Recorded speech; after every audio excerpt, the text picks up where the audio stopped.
if you're still stuck on the old identity, that's hard. Makes it really hard to navigate. One of the things that has been talked about over the last several years in a couple different ways is just, where's your identity in that? It's like, if your physical fitness isn't what you want it to be, what do you see your identity as a athlete? What do you see your identity as a Christian or a father or a husband? And seeing those identities first, Christian, then husband, then father, and then the other identities come after that. Yeah. And that's where my identity as a financial advisor or business coach, people got to start looking at, where do I find my identity? And is it in who I am or what I do? And you realize quickly, especially if you've lost anyone you love, right? You go to the funeral, you're in the cemetery, you see these epitaphs on their gravestones. I don't know about you, but I've never seen one that said CEO, president, managing partner, whatever.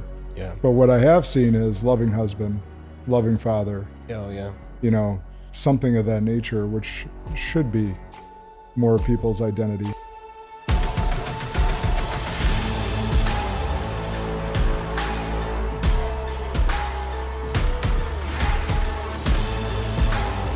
This is Sparta! Welcome to the show, brother. Thanks.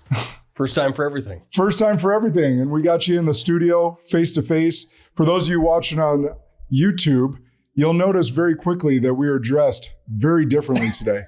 He's got his suit on. I got my normal t-shirt on and shorts because it's actually nice out. But there's a wedding going on at the farm here for a former co-worker of both of ours. And he's attending that. So decided not to change. And he gets to look all fresh and suited and booted today. I would probably overdress anyway. As you always do. So let's kick this off. I think that a good kind of historical background is always a good backdrop. So take you back to the beginning. What pulled you into financial services and what's kept you there for so long? Yeah. So I've been in financial services for just over 2 decades now. And I fell into it by accident, a little bit by happenstance, from a recommendation and then an internship. And what kept me there is a couple things. You know, people talk a lot about the whole 3 I's: income, impact, and independence. And certainly those have been helpful and truthful for me. But I think what resonated why I stayed there was, one, I felt like it was an industry that challenged me to become a better person first and a better professional second. And I felt like I was in an environment where people focused on making you a better person, not a better professional only. So I think that element was really attractive to me. I always knew I wanted to do work that had some sort of lasting or legacy to it. You know, I think a lot of people in my life were really loyal to their companies and they worked 20, 30, 40 years making widgets or selling a company's dream of whatever their castle was producing. And once the work was done, they kind of went away and the widget was over. And I just know in the financial services, it's generational. And it felt like this has lasting impact. Whenever I was done, my work would go on, and often through others. So that was really attractive, was probably the second piece. And the third one that I think people often don't think about career-wise is the intellectual stimulation. And I think everyone should be pursuing mastery of their craft, whatever it is, being a teacher, a doctor, a financial advisor. And it's always been is whatever I was going to do, I just wanted to be masterful at it. Doesn't mean I'm the best at it, but I wanted to be great and seek mastery. And I think it's a complex industry that forces you to stay up to date on a lot of different elements. And it's always changing due to government or economy or policy. And I just like the pursuit of mastery, that it forced you to constantly learn and be challenged intellectually. And not that you can in other fields, but this was just such a dynamic field. It forced that level of desire. So I think those were the things. I think whatever industry I was going to go to, I had an inherent belief that I'd make plenty of money at if I sought mastery in. So money wasn't the only thing I pursued. It was a byproduct of knowing that, hey, I wanted to be in an industry that challenged me, gave me relationships that made me as a better person, had legacy to it, and gave me intellectual stimulation. That's awesome. And you've spent so much of your career helping others seek that, whether it's recruiting people into the industry, developing them. Where did that passion come from? Not just building your own massive practice and firm and all that. It was more about leaning into helping others find the wonderful career that both you and I found, and then developing them endlessly so that they could achieve those visions, first homes, marriages, kids, financial freedom. What leaned you towards more of the development side? I think I think I had heard once that, figure out where you have some area of giftedness, expand on that versus, a lot of the world says, focus on your weakness. I tried to not do that as much as I tried to double down on what I thought was working or what I could be talented at. So I think I wanted to keep spending a growing percentage of my time in areas that gave me joy and that hopefully was capitalizing on any level of talent or giftedness I had. And I think I just kept finding that even though I was having success on the advisor side, what kept lighting me up and giving me energy was the complexity of leading people. And look, you get to lead people either way. You're leading clients in their financial plans, or you're leading people in developing their own practices. But human development is, I think, by far the hardest thing there is. Being a parent is all about human development. Yes. You have twice as many kids as I do. So, and I just like the complexity of helping people grow businesses and working through others that, as a solo producer, if I could help 100 or 200 people a year, that was exciting. But if I could teach 5 or 10 or 15 others to do that, like, my ripple effect in that pond was much bigger, and I could impact 1,000 or 2,000 by teaching and cultivating other people's businesses with them. So I think part of it is just the law of multiplication and the challenge of leading people in different ways that just kind of lit me up. So every time I was building business plans each year, I just thought about, hey, what do I want to grow a percentage of my time in areas that bring me joy and capitalize on my gifts? Yeah. So it's interesting because you've become, you have this innate want for mastery, and you've been able to master things like Excel spreadsheets and fun stuff like my that. Brand, yeah. But there isn't, I don't know that there's a mastery in developing people because they are the most complex things. Have you ever grown frustrated in that pursuit of mastery and human development? For sure. I'm a naturally impatient person. Whether you say that's in DNA through my dad's side of the family, maybe we're more impatient in nature. My mom's probably more patient in nature. But yeah, that's hard. I think the victories in people take longer, right? Because people take time to mature and change and grow and implement and apply and see a result. So it's easier, more gratifying, I think, sometimes to go out and work with a client and have an immediate transaction or something takes place where you get that immediate win. But with people, it takes longer, which I think was healthy for me to have some level of delayed gratification and seeing years and months go by before you could see that. It probably tested my patience. And I think that made it more fruitful when you get to see people win. And one of the things, even working with, coaching clients and groups today, that, I know you keep your, daily wins journal. I know you've done that for, a couple of years now. And I do something similar, a gratitude journal. And I just always find myself on some days, my wins are hearing about other people's wins. Like one of my coaching clients I've worked with for 4 years, he was just on the Chicago news and he's going to get a regular segment talking about financial planning. I'm super proud of him. And that's his win, not my win. But it feels like my win because I care about him winning. Yeah. So sometimes I just find myself recording daily wins that are other people's wins.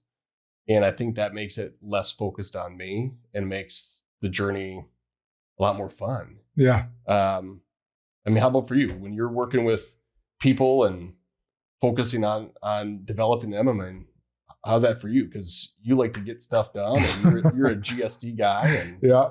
Oh, I think the big thing you mentioned or that was coming to mind was, I heard early on, I know you did as well, we can't want it for them more than they want it for themselves. Yeah. And I had to hear that and probably hear it multiple times because I would grow so frustrated with, like, we can so clearly see the path and the just additional activity they needed to run or just doing it a certain way that we knew worked, and they just refused to listen. So you just beat your head up against the wall going, hey, I really want this for you, but you got to want it for yourself equally or more, hopefully more, because it's your life. And that's where the frustrating part came in for me, was seeing the talent not exercise itself. Yeah. Or them not listening to the coaching. That's because when you're getting mentored or coached, it's hopefully by someone that's been there, done that before. And in our case, we have both been there and done that before. And those frustrating moments of just learning, hey, they've got to want it. And we can give them everything we got. But until they choose to want it for themselves as badly as we want it for them, there's nothing we can do. Yeah. And it's just, focusing on what we can control and what we can't control. Because we can't go and do it for them. We already did it for ourselves. So all we can do is give them all the tools, all the effort, all the love that we possibly can. And then they got to run and do it. Yeah. And I think that's one thing that's maybe different today, 20 years in, coaching people versus even 5 or 10 years ago, is a lot of the people that I was coached, I was either handed or given or asked to mentor them. Whereas today I have much more exclusive choice in that, much like you, where we're not looking to work with everybody. I don't want to drag people along as much as I once had to. And, one of the things I do up front before we engage in a new coaching engagement or consulting engagement is I want them to almost sell me on why we should work together, to understand, what do you want to change or see happen as a result of this work together? Because I just want to have people check the box and say, like, yep, I'm working with somebody, in a mentorship or coaching relationship, just to check the box and say they're doing it.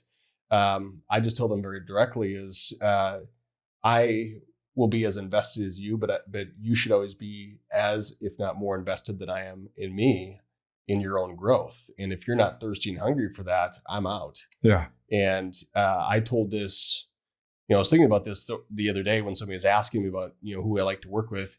I was working with somebody that was going to hit a top 1% benchmark by their 5th year in our career. And that would have been a great coaching client for my resume. And we were working together for 2 months, and he didn't respect the time because he'd show up late. He didn't do the follow-up action items, and that I wasn't looking to collect a fee or a paycheck just because. So I terminated that coaching relationship 2 months in, because I said, hey, this isn't working for me, and I'm not here to collect fees and not deliver the value I know I can. So I'm not afraid to walk away if people aren't engaged in that.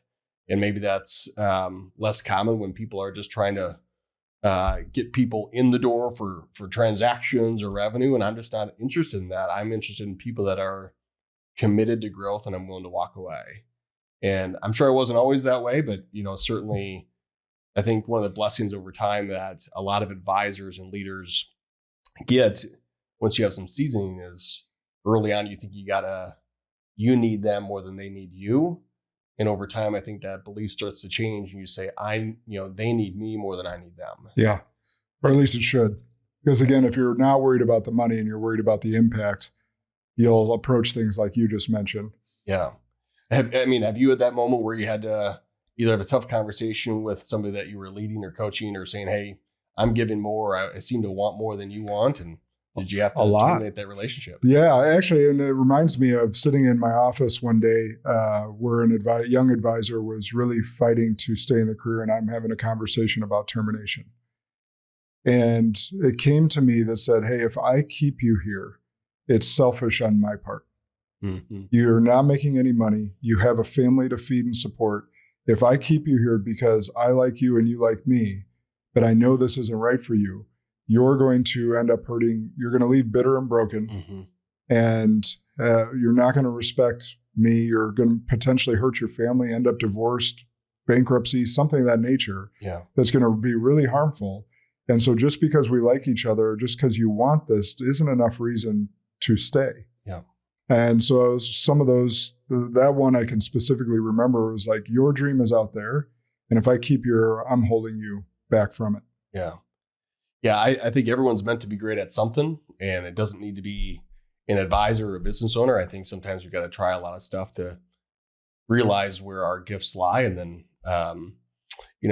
I think I come back to, the concept of Ikigai, Japanese, right? So I think about that a lot with people, and Ikigai, for those that don't know, it's, what you love to do, what you're good at doing, what the world needs, and what people are willing to pay you for. Mm-hmm. So it's like, if the world, if you love to make pottery and you're good at making pottery, but the world doesn't need more pottery right now, and people aren't going to pay a lot of money. Well, that's a hobby. That's not your business, right? Or your profession or your Ikigai. So I think finding people that, and I think a lot of people aren't, at that center point of Ikigai. They got pieces of those. And I think things that I've watched you do, or things that I've watched us do together, is helping people navigate where are they missing in that four concentric circle situation. And I think people are doing things that they can get paid to do, and that's kind of the primary focus, and they kind of ignore those other things, or they focus on those other things, but then they realize that, hey, you have to bring tangible value, and the world has to need and want to pay for what you do, ultimately, and money is just the echo of value, right? So I think money, to me, is always a byproduct of people finding their Ikigai. And yeah, sometimes you have to liberate people back to the marketplace as a catalyst to get them to do what they're going to be great at. Yeah. And not everyone's meant to be great at everything. No, that's really good. I had a young trainer at the gym who is ambitious, and he's wondering what he wants to do for entrepreneurial. Like, he wants to be entrepreneurial. Right now, he's a personal trainer.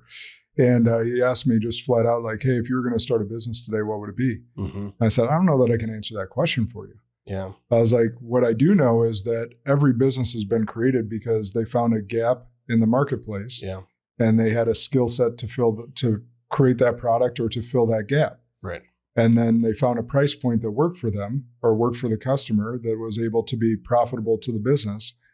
And then they worked through all the challenges to make it become a successful business. Mm-hmm. I just pointed down at our shoelaces and I said, at one point, someone has said, hey, we could probably keep these things on our feet a little easier if we just made some laces. I was just trying to give a real tangible idea, because it's really hard for me to say, well, yeah, you should go into financial planning. But we haven't done any interview questions or see if there's any natural propensity for him to be in that business. Or, yeah, you should go into real estate, because a lot of rich people or wealthy people find their wealth in real estate. But again, if you have no backdrop, no knowledge, that wasn't a passion or skill set of yours, then that would be improper advice. Yeah. One of the things that in all the interview questions, I just hired a new person on my team, and we were talking about this the other day. And I talk about this in interviews and client meetings, when we talk about career, is answering the question is, what are your top 3 to 5 career criteria? And it changes. Like when I was 21, 22 years old, I was really, I wasn't clear on everything I wanted to do, but I was clear on the 5 criteria I had. And hopefully I can remember all 5, but it was, I wanted an unlimited amount of money that I could make. So I wanted uncapped income, because, I worked on grocery stores and assembly lines, Menards, and I knew I didn't want to be paid hourly, because I would outwork people around me, get paid the same thing. And that frustrated me. So unlimited income. I wanted autonomy on my calendar. I didn't want somebody, I hated being told what to do. When to do it. So, and I know you share that commonality. So that was important to me. As superficial as it is, I wanted to be able to wear a suit every day, because I wanted to dress up and feel like I was putting on a jersey and go into something that, I could put on a superhero outfit and say, hey, I want to play with the big dogs. And that was important, probably superficially, but I liked putting on the metaphorical jersey. It was something that had legacy in the work, whether that's, teaching, or I don't have the stomach for medicine, but something that can go beyond you when you're gone. And then I'm going to forget the fifth one. It was great mentorship. I wanted to have a culture where I could learn from others. Because I think growing up, I had coaches in sports, but I don't know if I resonated with a lot of them. So I was still looking for like mentorship in life that I craved. And I think over time, as people evolve, whatever they want to do, I think they just got to get clear on like, what are my career criteria? So like even in that gym example that you mentioned with that guy, is if he wants to start a business and he does have a natural like desire propensity, it's like, okay, so what are the criteria you have at this season of life?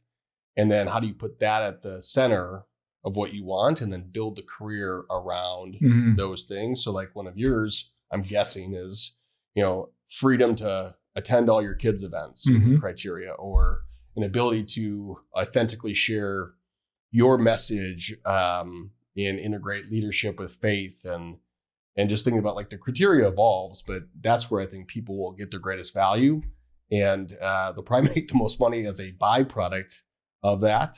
But I think a lot of people start with the packaging, and I started with the criteria, not the packaging. I didn't know it was going to come in the packaging of an advisor. I just was clear on my criteria. Yeah. Well, in the packaging that you mentioned, when we go, because that was super wise for your age to have that criteria, because you and I have both spoken to a lot of college classes and a lot of potential interns, and the packaging is they are getting a degree in X, so they think they have to get a job that fits that degree. Yeah. When they may not have, they've never sat or shadowed or figured out anything that job does, but because they got this degree, they think they should do that job. Yeah. And so that was really wise of you at that age, but also anyone that's younger listening, that criteria informing, hey, what am I uniquely gifted at? What do I love to do? And what's the career criteria that I want? Yeah. Like you mentioned. Yeah. Well, I was a marketing major from the UW system, which probably qualified me to do nothing. So I had to get clear. More than this college dropout, but yeah.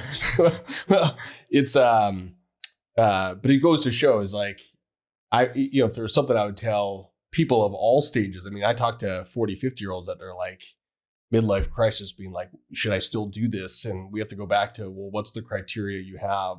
I work with a president of a manufacturing company, and they're doing a reorg from the parent company right now. And that was our conversation last week, is his job is getting switched from president to, something different. And, I just said, hey, does this still meet the criteria that you have? He's focused on the packaging of being the president and not on the criteria of the life he wants to live. And I actually was talking to him on the way here, and he said, hey, I'm really excited about this next chapter. And he almost turned down that new role because he was focused on the package, not the criteria. And this new role will meet his criteria. So, I mean, if you think about yours, any criteria that are really important to you right now, Josh? Like when you think about... Well, you mentioned one. You mentioned one. You were pretty spot on. There's probably more that we could think of, but there's a reason that we don't have current advertisers on this podcast. We're top 1.5% podcast in the world. And if I were to take endorsement dollars, advertisers' dollars, there's a chance that they tell me I can or cannot say something. And being able to show my authentic voice means something to me now. Yeah. Having come from that corporate world where me integrating who I am faith-wise as well as business was not necessarily encouraged, let's say, to put it mildly. I don't want a filter on my voice. Being able to be with my kids and take that time to go to their dance competitions and sports and whatever, that means something. Being able to impact people in a very big way, that means something to me. So there's a lot of different things. And by the way, like the career that I had previously, able to have massive impact. And I thought that's what I was going to do for the rest of my life. Or the rest of my professional life anyhow. But that changed.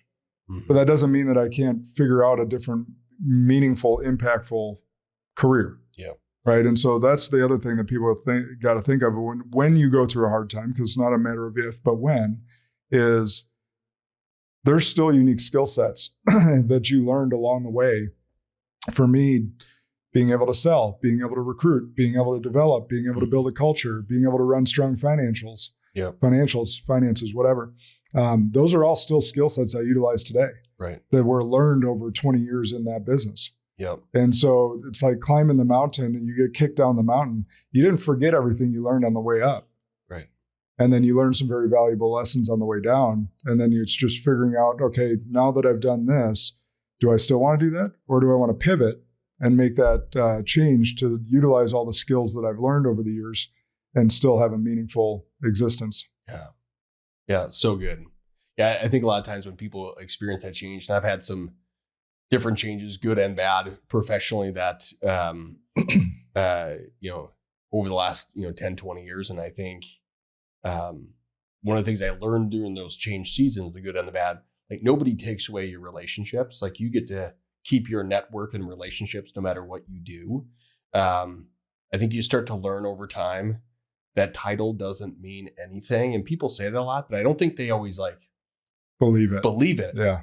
And I think sometimes you have to lose or change your title to something maybe you didn't think you wanted, to be like, that really wasn't that big of a deal. I mean, there was a title and a role that I coveted for 10 years. I coveted. And when I got it, it felt pretty good for a while. And then all of a sudden it's another day. It's another role with more responsibility. And then the title just doesn't matter anymore because you're doing a job, and it doesn't matter what the job is called. It's about the roles and responsibilities that you have and the results that you're expected to drive. And title becomes less important, I think, especially as you see yourself for who you are, not just what you do. So the identity in my first 10 years was probably in what I did, right? The awards, the designations, all the accolades that I wanted, that my ego wanted, that probably kept me in the business. So it was healthy in that way. But then when you realize people buy who you are before they buy what you do, I thought people buy what you do before they buy who you are. And I had it backwards.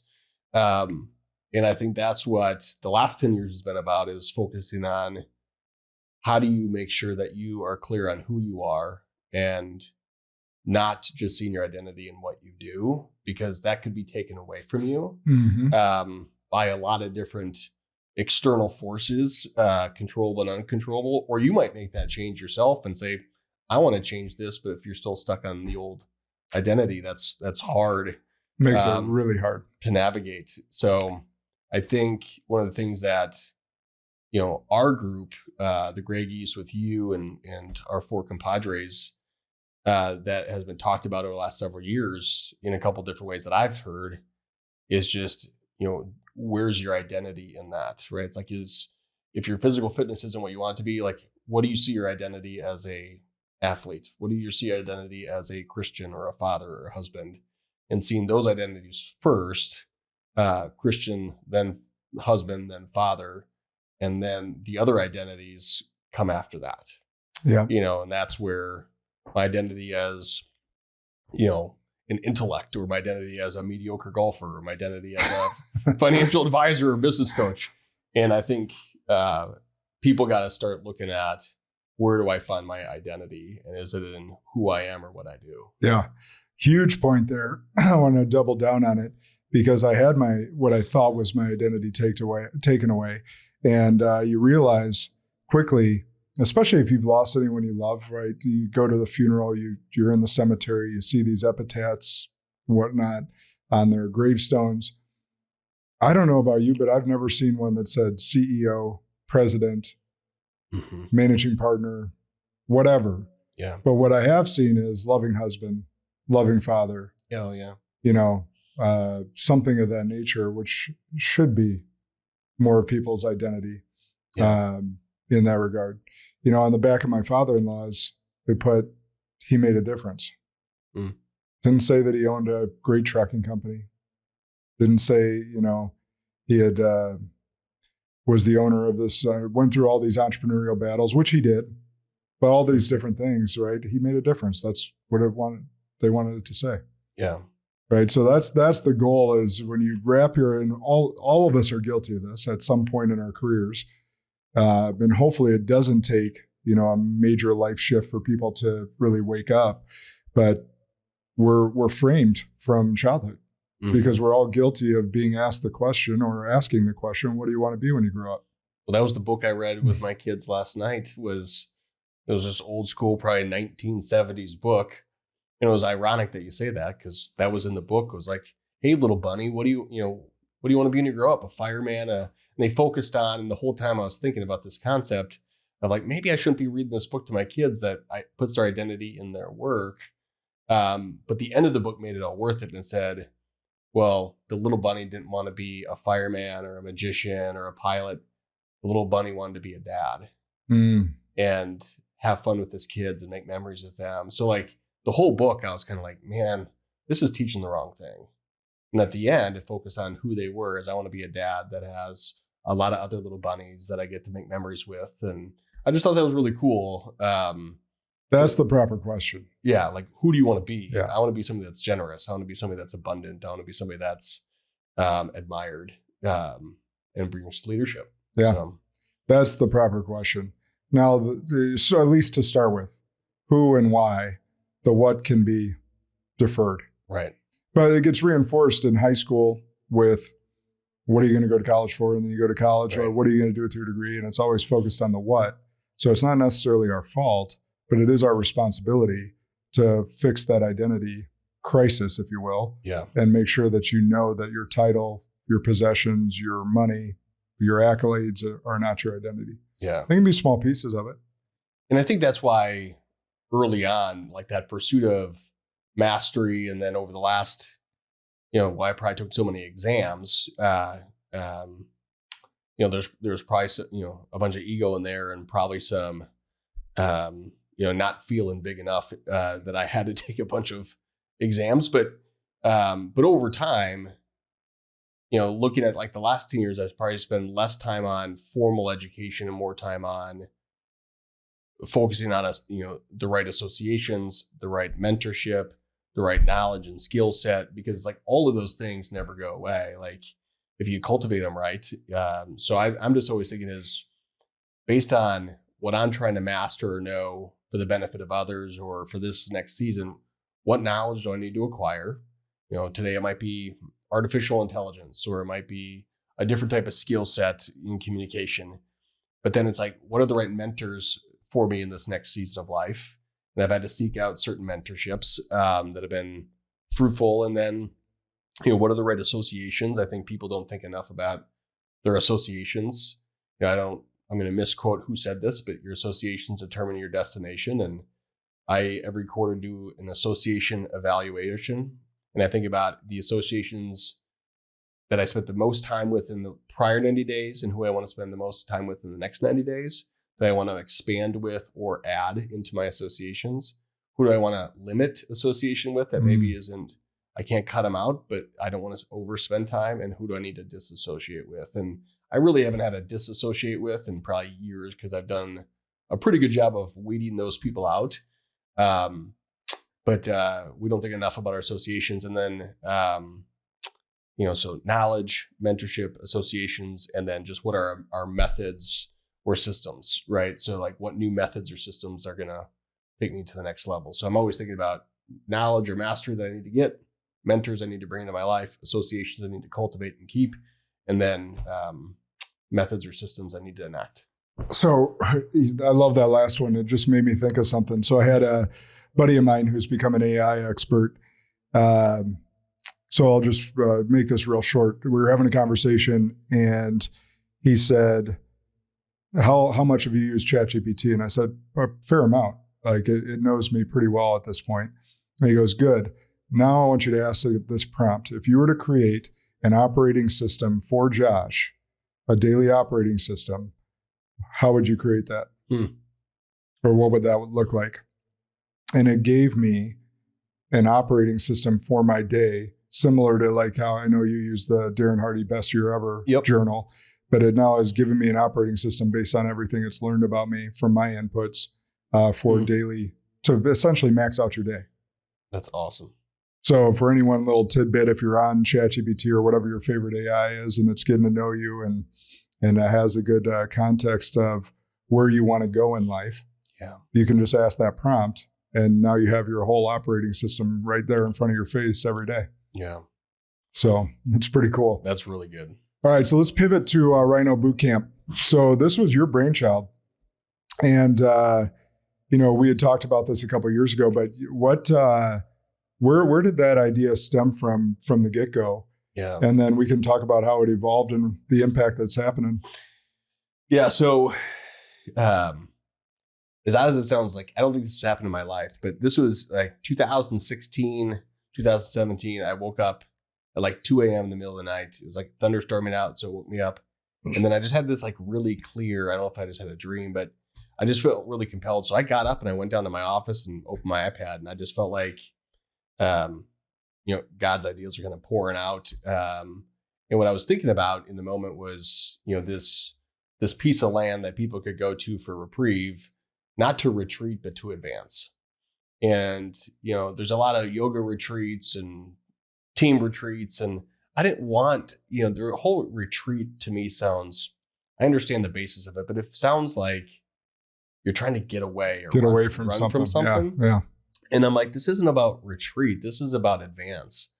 And so I just started writing this thing about having this, land or these special pieces of property that you could get people off the treadmill to work, on themselves, on their business, in a immersive way that wasn't what I normally experienced. Most of the development that happens, even still today, but over my career, either happens in a book, in a classroom, in a conference room or hotel ballroom with no windows, on a webinar. And all those things are largely impersonal, that are just about information dissemination. Mm-hmm. They're just about take some notes. Most people in the audience won't do anything with it. You might get momentarily inspired, but it doesn't drive much actionable change for most people. And a lot of people go to those events and they skip sessions, and they just don't drive behavior change. And we are not living in the knowledge age anymore, or information. We have Google and ChatGPT, and like there are no lack of answers today, but there's a lack of doing today. And one of the things that drives me nuts is that 92% of people that set a goal on a given year do not hit the goal in a given year. So 8% of people set a goal and hit a goal. And I just, that drives me nuts. So I was just thinking about is how do you create more immersive human experiences that get people out of those boardrooms or hotel conference rooms into nature, away from business and emails and computer screens, and in rooms with other high achieving or vision oriented, values based people that want to get better and put their money where their mouth is. Because we tend to appreciate what we pay for, and we tend to take more seriously.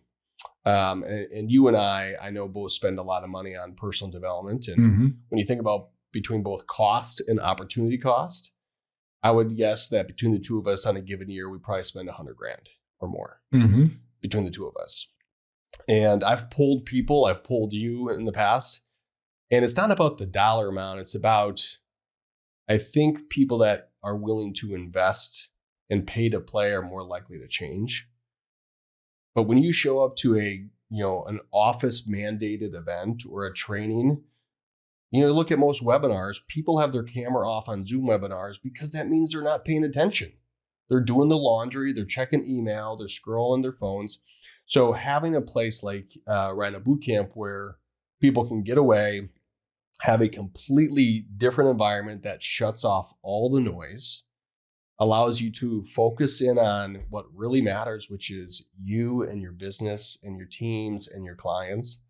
Have some really unique immersive experiences, that range from classroom deep talks to onstage public speaking to cold plunges and gun shooting for focus and dinners with high-end speakers. And sure, people can leave motivated, but I don't think my desire was to ever motivate people.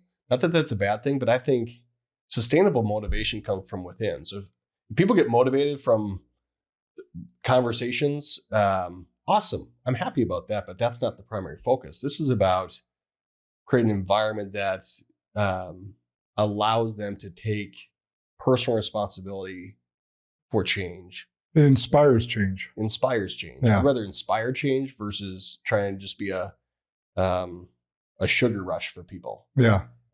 So what I think you and I created was all of that, and then creating a community on site, but more after site is, I think, the Rhino community that we have through, the app and the online, web community of other Rhinos that are like-minded, value-based people that, hey, I want to get better, and I want to be around people that want to get better. Because some offices, you have 2 out of 10 are super high achievers, and they don't want to be near the other 8 people. Not that they're bad people, but they want to find their tribe. Yeah. And I wanted to have a place where I felt like we could cultivate relationships and community, that they found their tribe and put people in a learning environment that was immersive, reduced the noise, and made learning reflective and fun.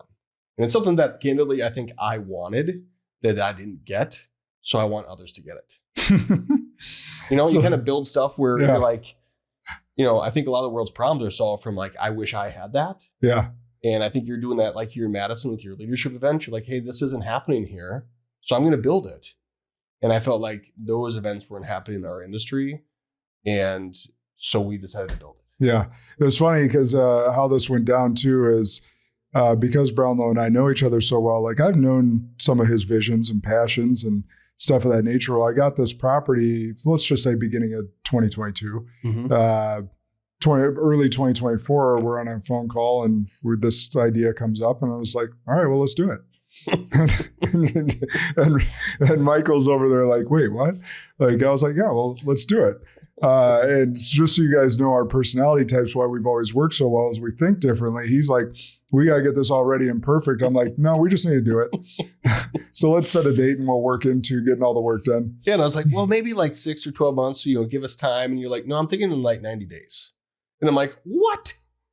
And as I've thought about that, and that made me super uncomfortable, which was good. But it made me think about is whether I'm by design or by default, I'm very lucky to have people like you in my life that have always had a bias for action. And I can look at a couple of places in my life, personally and professionally, that I just have people that have a bias for action that just say, well, let's do it. And I'm like, whoa, my tendency is to, well, let's wait until it's ready, until I'm ready, till it's perfect. And that's not good. So that's a huge credit for like, that is your tendency of like, let's just go. And if it's imperfect, we'll learn from it. And you're not afraid to make mistakes and iterate and learn. And I think that's really important. So I would say a key point for people is, who do you have in your life, whether it's a coach, a mentor, a study group, that just have a bias for action, that don't let you sit on the sidelines? Because, there was seasons of life where it wouldn't have been right for that, for certain. But you just weren't going to let me sit on the sidelines for any longer. Yeah. And I just really valued that, even though I was really uncomfortable with that. Well, conversely, and this is where I'll help you guys and why you want different, what I love to call diversity in thought in the room, is it wouldn't have been as good as it was, the first one, and it's gotten better since, but the first one wouldn't have been as good as it was if you and Alicia didn't make me sit down and go through the run through, which I hated. I've told you guys, like sitting me down for 5 hours and making me go through the run a show is like nails on a chalkboard. And I'm like, we're just going to do it. And we're going to figure it out. And whatever we screw up, we'll make better the next time because I'm willing to learn and get better. But, the majority of the feedback that we got coming out of that first one, because we're always asking for feedback, trying to get better, no matter how good we are in life, this was amazing. Don't change a thing. And of course, there was a couple more concerted feedbacks that we did change a couple things, but that's what you do is you do it, you learn and you grow and make it better and refine. And that's where I want people to get into is the bias for action is always going to beat someone that tries to get it perfect. So it's like that line, I don't remember who said it first, but imperfect action will always beat perfect inaction. Yep. And that's where we got to get to is the point where, yes, you prepare as much as you can. Yes, you want to knock everyone's socks off with whatever your initial product is. Whether in our instance was a camp. For yours, it may be, a widget, whatever. At the end of the day, it's not going to be perfect. So it's like, also you got to think about this concept of minimally viable product. So MVP, what's the minimal viable product to actually roll out? Oh, and as you learn, as your consumer base tells you this sucks or this is almost there, you just need to tweak it like this. Cool. Then you learn, you stay agile, and you grow and you make those tweaks. Yeah. So good. Yeah. And I just think of like, if you look around in your life, I guess I'm thinking if I'm somebody listening to this right now and I'm like, who in my life is a catalyst to drive action for me? Who is pushing me on my dreams versus just like rah, like go hit your goals, but is actually saying, no, let's go do that. And I think some people just lack people that either know what you want or what your goals are, or two, are actually going to push you to say, well, do that. And I'll help you, but let's go. Because I got stuck in that, perfect inaction spot plenty of times. And I'm sure I'm not alone in that for a lot of people that have great ideas. Somebody once said the richest place in the world is the graveyard, because there's all these awesome ideas that people never acted on that would have changed the world, but they just let the ideas die with them. And I think so Rhino Bootcamp was one of those things that I would have done it eventually. I wouldn't have done it when we did, but I'm glad we did it when we did, because then we're going to have that many more years to iterate and make it better. I also think one of my core philosophies that I think if I could impart upon more people would be my belief that we are 100% responsible for our own development. And I think early on, I thought, well, that's my leader's job to develop me. That's my managing partner's job. That's my mentor's job. Like, they better develop me, right? It probably wasn't that arrogant, but I think consciously or unconsciously, I believe that. And the older I get, I think I realized, no, nobody's out here to save me. I got to take care of myself.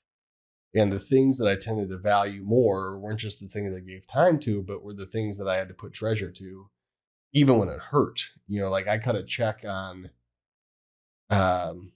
6 days ago for like $15,000 for another personal development course I'm doing this next year. And those make you pause and say, okay. Because that's like 1 year's of tuition of college, at least. Right. Portion of college, or depending on where they go, right? That's a big number. And the number is different for everybody. So the number is less important than the fact that, well, I'm going to take that more seriously because I had to put skin in the game. Yeah. And I think when we show up to things like a free webinar, like a free office thing, sometimes we're just not as engaged as we need to be because we don't have skin in the game. And we're looking to show up to be entertained, versus when you put skin in the game and hire a coach or attend a Rhino Bootcamp like thing that you have skin in the game, I think you tend to have better results and you tend to get more out of them. So I want to work with people that want to pay to play. And I think my philosophy is just accelerated on that. And I really encourage people, and it's not just books and listening to podcasts like this great one that everyone should subscribe to for Josh's Spartan podcast, is I think people need to spend more money than they're comfortable. And it's weird because I early on spent probably the least money I needed to try and maximize the freebies. And over time now I'm trying to spend more money. And I watch some people that sacrifice in order to gain access to different rooms of people or ideas and concepts. And those things always pay you tenfold. Every time I've made a new investment, it's always returned at least 3 or 4 to 1. And organizations that invest in personal growth have 167% higher profitability on average. Right? So your leaders are responsible for creating an environment for that, but you are responsible for your own development. I love that. Now let's start actually this spurt of thought, because a lot of people will, let's say they get the courage to stroke that check, and then they show up in that room and then they have imposter syndrome and they don't feel like they belong in the room. So they don't lean into the full potential of the relationships they could build in that room. Yeah. Have you experienced any of that? Oh yeah. I'm in this John Maxwell program right now. And in many ways, I'm probably the least successful person in there by different metrics. Not that I've chased followership at all, but I probably have the least amount of followers online. I probably have, revenue wise, I might be in the bottom 10% of revenue people in that room. There's billionaires in that room with companies. And certainly I'm thinking some days, like, should I be here? Right. And I had to get over that quickly of saying, well, my experiences are different than theirs. And what I noticed about some of the highest profile people in there is they still were students of everybody else. They still have the same everyday concerns as parents and humans and fears and anxieties that I have. So I think it's very real, but the people that show up that maybe feel like underqualified, you can still bring great questions because people love to tell your story. So I just ask great questions to learn from them until they want to ask me a question, but I'll ask them questions until they say stop. And sometimes your value is getting people to articulate what they're doing, that or ask them a tough question that they've never thought about, or give a perspective that, hey, have you ever considered trying this? And there's some really smart people that they know that they don't have it all figured out. So they're there to learn just as much as I am. Yeah. And I think that's been a really helpful thing to be in rooms of people that are thirsty for knowledge, that are relationally driven, and that their checkbook doesn't define, or their bank balance doesn't define their desire to continue to find new ways to help the world and create good. Yeah. So I want to speak directly to the younger listener here, because we've all faced this. I faced it as well. What Brownlow just admitted to you guys, it's natural, but that's your ego talking, not love, not the word of God, right? So it doesn't matter if you show up into a John Maxwell leadership session, you write the check to join a country club that you've always wanted to join, or show up in any other room where you think that you're lesser than. The point is that if you stroke that check and you're in that room, you belong. And anyone in that room that's real will make you feel like you belong.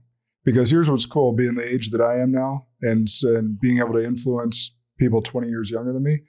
I look at some of these entrepreneurs, whether they're through Arate Syndicate or any of these other groups that I'm a part of, and I'm like, man, it brings me so much joy to watch a young, say 25-year-old, 30-year-old just out there crushing it, start like building their machine, their thing, and growing.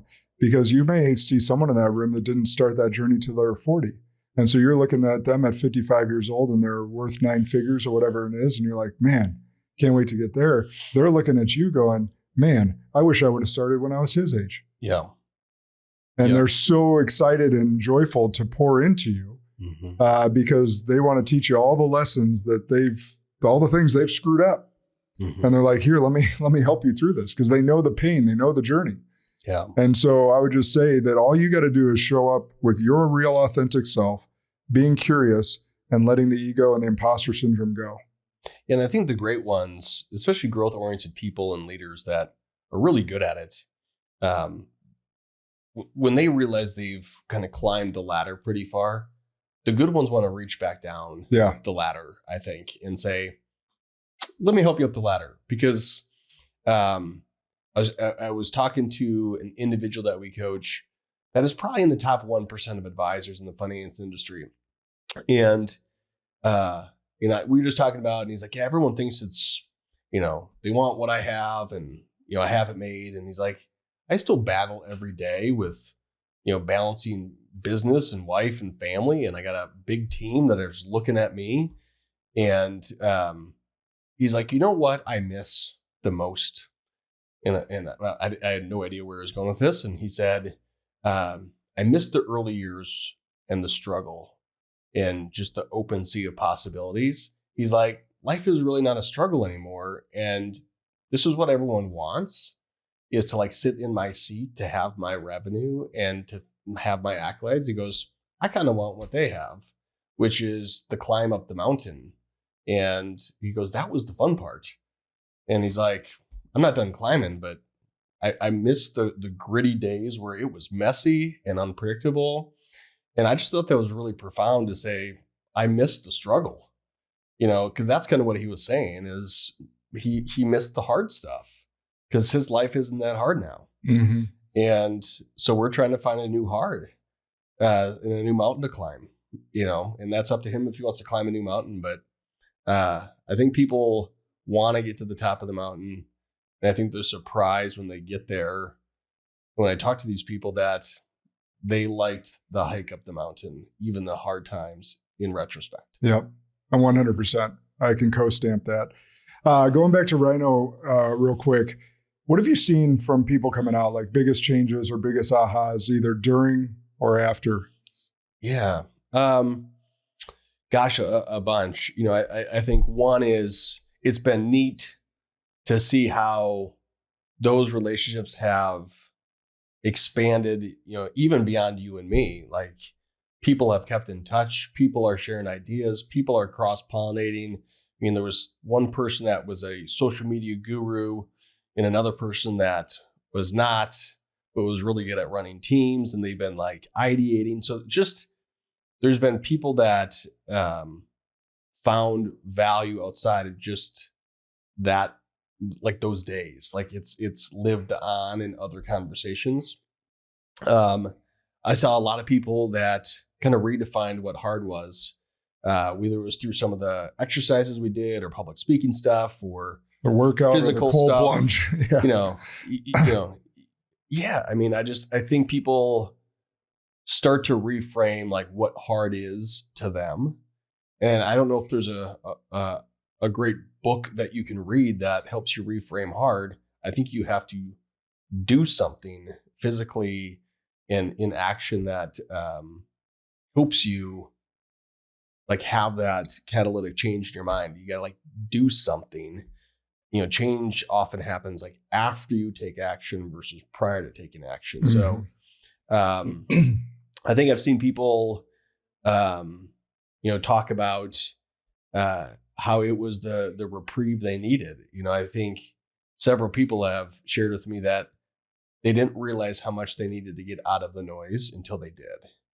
And while I knew that'd be important, I was kind of surprised how many people brought that up unsolicited, that, hey, I needed to get out of my office and reset more than I realized. Because you get into the day to day, and every role from CEO down to newbie is usually trying to kind of grind all day as an entrepreneur. And entrepreneurs suck at slowing down. They suck at taking breaks. They suck at thinking strategically. They suck at sometimes focusing on themselves because they spend all day focusing on others. Yeah. Their teams, their families, their clients, and they forget about themselves. Because they feel like the world's going to fall apart if they take that time for themselves. Yeah. And I'm guilty of that. So it's like, you spot it, you got it. And that's the hard part. And that's why this is so intentional, and how it was designed was to get people out of their business to work on their business, but more importantly, on themselves. Yeah. Anything that you've heard or saw from what people said after the fact, or yeah, I think that you hit on some really key ones. Redefining what was hard is a definite key one, because we do that both mentally and physically and emotionally with some of the exercises that we do. But I think that doing like the workout, some of the simple things like the workout and the cold plunge, are game changers because everyone comes in with a different level of fitness, mental strength, and also just the camaraderie that it builds amongst the group doing hard things together. But I think also the tactical stuff that we put into play with some of the exercises we have them do post-camp, but some of the EOS lessons that we teach in camp, where they're able to bring that back to their teams, or the assessments that we have them take and having them, or not, we don't have them, but a lot of them choose to run their teams through these assessments so that they can communicate more effectively together. And that's been a huge game changer for them and their teammates that they're leading on it and going to battle with on a day-to-day basis. So there's a lot of different things. I think that the community aspect and post follow-up is something that we do differently than any other, quote unquote immersion experience. Yeah. As we do 30, 60, and 90-day follow-ups to make sure lessons are sinking in, answer any questions from challenges they've had in trying to install some of these new tools with their teams. Those are invaluable because most of the time when we go to immersion experiences, we're taking notes, hopefully, taking great notes, and then hopefully you go back and you try to install a couple things. Yeah. That being said, there's no follow-up, there's no accountability, and you're left to go fight that battle on your own again. And that was one of the things I think we did was wise of us, was to create that follow-up and make sure everything's sinking in. Well, there's also not the community elements. Like if you went to, and there's so many of them, if you went to a speaker event, and I've been to them and they're great, and you can learn some stuff and write some notes down.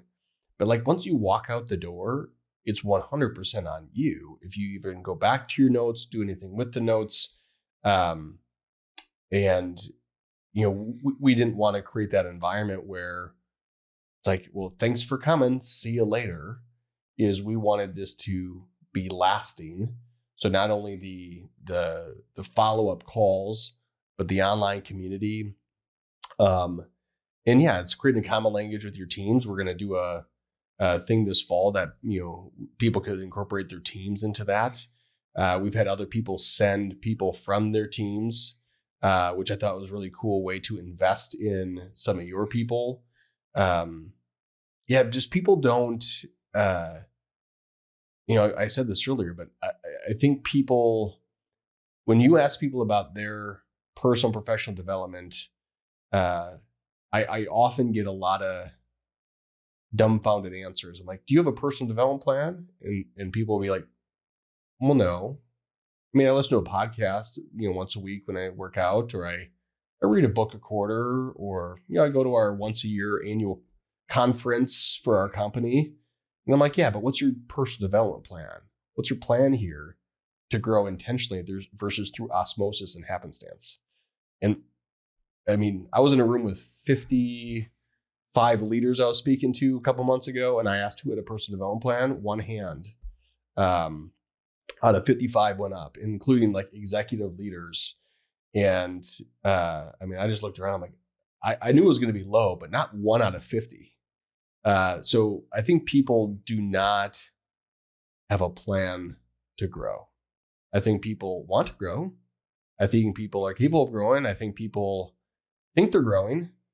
But we all get older, but age does not ensure wisdom and growth. Yeah, that is 100%. Right. Guarantee we get older, not a guarantee that you grow in wisdom. Right.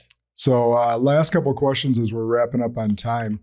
If we're sitting here 10 years from today and we got to look back, what do you hope in your coaching they say you helped them unlock? Yeah. Great question. I think one thing would be is creating more predictable and sustainable results that don't require more work hours. And I think a lot of people sell like Tim Ferriss is the 4-hour work week and some of that, but I think it's not just about that. I think most people want to get more results, but they think, okay, I got to work harder, work longer. And I would rather people get more predictable, sustainable, and scalable results without having to work more hours and spending more time in areas that they're gifted at, helping people unlock like what their superpowers are and spending, 80 to 90% of their time in those superpowers by building teams and systems that they can have take most of that stuff off. I often say to advisors is, surgeons don't do stitches, right? They come in, they're prepared for the surgery, they do the surgery, they walk out, and the other assistant doctors or nurses stitch up the patient. And I think too many people are trying to do it all and everything rests on them. So my hope is that I help people simplify their life in a complex world. The finance industry has gotten really complex over the last 30 or 40 years since the Glass-Steagall Act, and they dropped all the walls between industries, and now everyone's swimming in each other's pools and everyone's trying to do what everyone else is doing. And some have done that successfully and some have done that unsuccessfully. And it's only getting more complex with 10,000 words getting added every day to the tax code on average, and government, getting involved, and Department of Labor in our industry for every little thing. And compliance oversight is really heavy. And, and some of that rightfully so for consumer protection, but there's just so much complexity that I hope we help people create simplicity amidst complexity. And for the people that have plenty, I want to help them hike a new mountain without feeling like they have to go for more just for more. Because a lot of people are just like, I have plenty. And I would challenge them to just climb a new mountain, not have to work harder, but climb a different, new, challenging mountain that creates them to be better leaders. And then lastly, I think people need to work on leadership skills way more than they do. And I mean that by everyone's in leadership, whether as a parent or if you're on a board of directors or you're leading clients or you're leading your teams or your kids. Like, everyone's in leadership, and more people should be studying leadership. More people should be reading about leadership and experiencing great leaders. And I hope people look back and say, hey, my time working with Mike or attending Rhino Bootcamp or some of the things that we get to touch, I hope they say, hey, it became a better person first and a better professional second. But what wrapped around both of those was the fact that I became a better leader that was values-based, family-driven, career-focused, and that I got more without having to work more. That's awesome. Well, I always end with this question, so you should be prepared, but we'll see. I don't know if I am prepared. Well, if it could be on anything we spoke of or anything that just comes to your heart, what's an unpopular belief that you hold to be true that you think most others would disagree with? I had one the other day, but I don't remember it. I should have jotted it down. I think I'm just going to go back to what I've said a couple times here is I think a lot of people think other people are responsible for their position in life.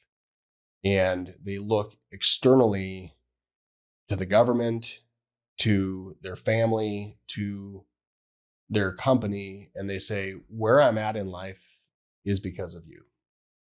And I think my belief is you are where you are. Your bank account is what it is. Your level of skill is what it is. Your lot in life, no matter where you started, where you are today as an adult is 100% because of you. And whether you like that or not, your health, good or bad, is because of you and what you put in your mouth, not what somebody else put in your mouth. Maybe as a kid, you have that excuse, but as an adult, you get to choose what goes in your mouth. You get to choose what goes in your eyes and ears from a content standpoint. You get to choose what you tolerate with other people in your life from an association standpoint. So I think sometimes people throw up their hands and say, well, that's just the world I live in. That's what, the government did to me, or what my employer does to me, or what they didn't give me. And I think people got to stop pointing the finger and start pointing the thumb. And so I think the unpopular belief is the rest of the world is at fault for where I'm at. And my belief is you are 100% at fault for where you're at, good or bad. 100% agree. That's so good.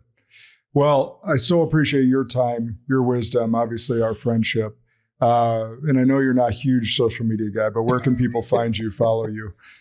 Yeah. So if I remember right, I think my handle at Instagram is at Michael J. Brownlow. So just my name. I'm on LinkedIn. I don't know if I've updated it in a couple of years. So, but we'll update it soon. And but you just got the website redone. And then the website's almost done, but yeah, michaelbrownlow.com. And then email is just michael@michaelbrownlow.com. So everything is pretty simple. I'm probably not the best follow in the world. Josh is a way better follow than me. But yeah, we want to make ourselves available and add value. And a lot of times that's just, it's not always through content. I mean, this is my first podcast, as you know. So it's more about what I think we can do relationally with people, or connect hands, or get them to one of our camps, which I really think, I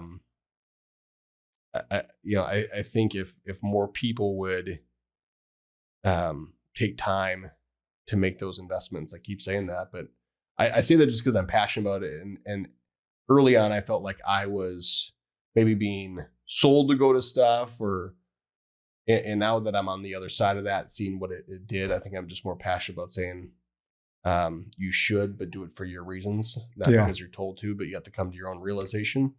And I'm glad I have people in my life push me to do that. So yeah, that's where they can find me. They probably can find me a lot of your stuff because we're connected a lot. Because we're connected a lot. That's right. So any of you that are potential financial advisors out there, or if you know or have a financial advisor, make sure you send them to joshkosnick.com/Rhino. And if I'm wrong on that link, you can just go to joshkosnick.com and you'll find Rhino Bootcamp. But Alec will put the correct URL in the notes so that you can find it. We would love to host you here at Five Bridges Farm and pour into your lives. Rhino Bootcamp is very special. We pour our hearts into it. A lot of long days for Brownlow and I as the co-presenters, but we love it. It brings us a ton of joy to help people level up and take that back to their worlds as better humans and better leaders. So with that being said, Spartans, you know the drill. Share this episode far and wide. Remember, the good and great are the enemies of possible. Lead like a Spartan today.